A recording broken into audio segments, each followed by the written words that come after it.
Well, on June 7th in 1967, Israeli forces captured the city of Jerusalem in what was called the Six-Day War. After nearly 2,000 years of exile, the Jewish people were close to their dream of a new temple. But that dream lasted just a few days. The Temple Mount was later returned to Muslim authorities, and 4 decades later, Jews are still forbidden to worship there.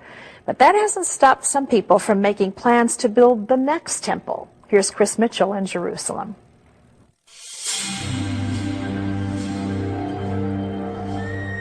We dreamed to come back to this place, to the Temple Mount, to meet again our God. The Temple Mount is the seat of God, the place the Lord would choose. Hamakom asher yivchar Adonai Elohecha. Every day, 3 times a day, Jews recite this prayer: May it be your will that the temple be speedily rebuilt in our own time. It's a prayer they prayed for almost 2,000 years. But Jews here in Jerusalem are doing more than just praying. Just a few steps away from the Western Wall, rabbis and craftsmen are building what they call a temple in waiting.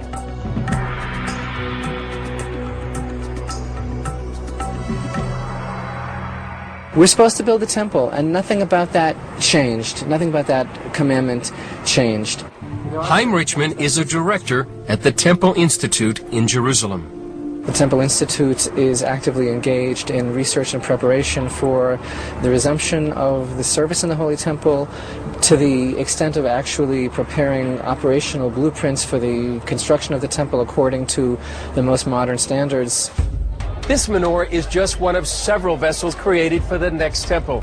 It's covered with 95 pounds of pure gold and has a price tag of $2 million. Piece by piece, the third temple is taking shape, with priest garments, vessels of copper, gold, and silver, and a new generation of Levite priests, specially trained for temple service. We have enough in place now to resume the divine service and to build the temple. But obviously, a lot of things have to happen in order for this to happen. Richman isn't the only one who's ready to rebuild. You actually have blueprints, architectural drawings for the third temple? 3,000 years after King Solomon built the first Jewish temple, another Solomon is laying the foundations for the third. From the womb of my mother, I have a task and a mission in my life, which is connected with the rebirth of Israel. Gershon Solomon leads a group called the Temple Mount Faithful. They commissioned these cornerstones for the third temple. The 6-ton stones were consecrated with water from the biblical pool of Siloam and cut with diamonds. And why God commanded us not to cut them by iron? Don't forget that these are stones for the house of God. They cannot be like other stones. For several years, Solomon and his followers tried to place the stones on the Temple Mount, and every year they were stopped by Israeli police.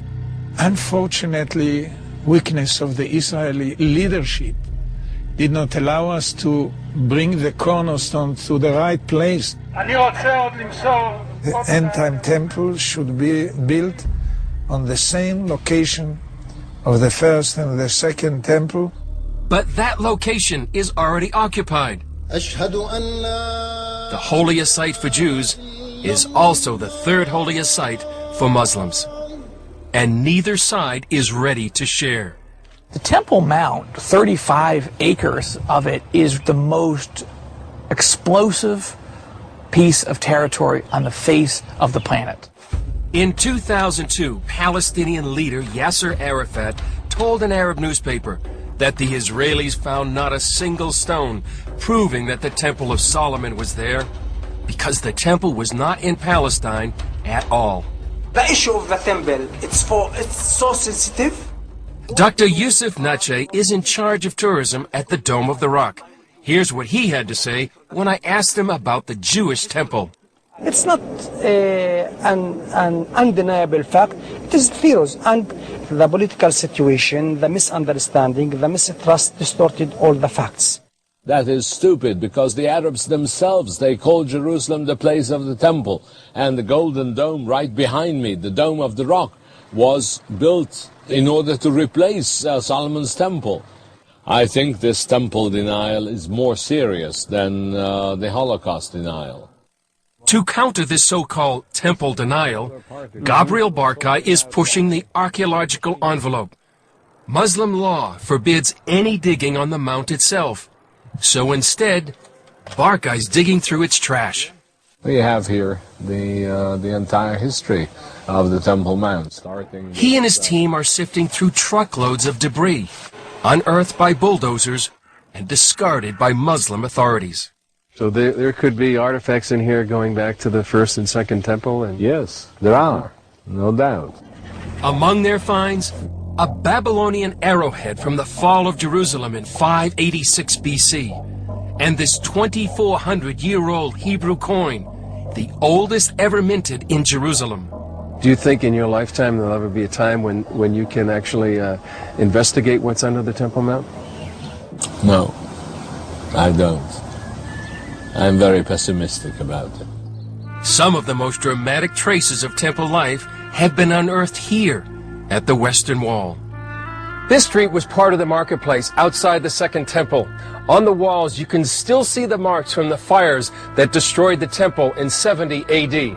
And overturned stones, still lying where they were thrown from the top of the Temple Mount by the armies of Rome. On one stone is a Hebrew inscription, "To the place of trumpeting." It's a set of ancient directions to the southwest corner of the temple, where trumpeters announced the arrival of the Sabbath 2,000 years ago. Even more intriguing is the part of the Western Wall that's still underground. Amongst the causes of the Western Wall, the line of stones which we have here, this is the greatest and the most exciting one we have here.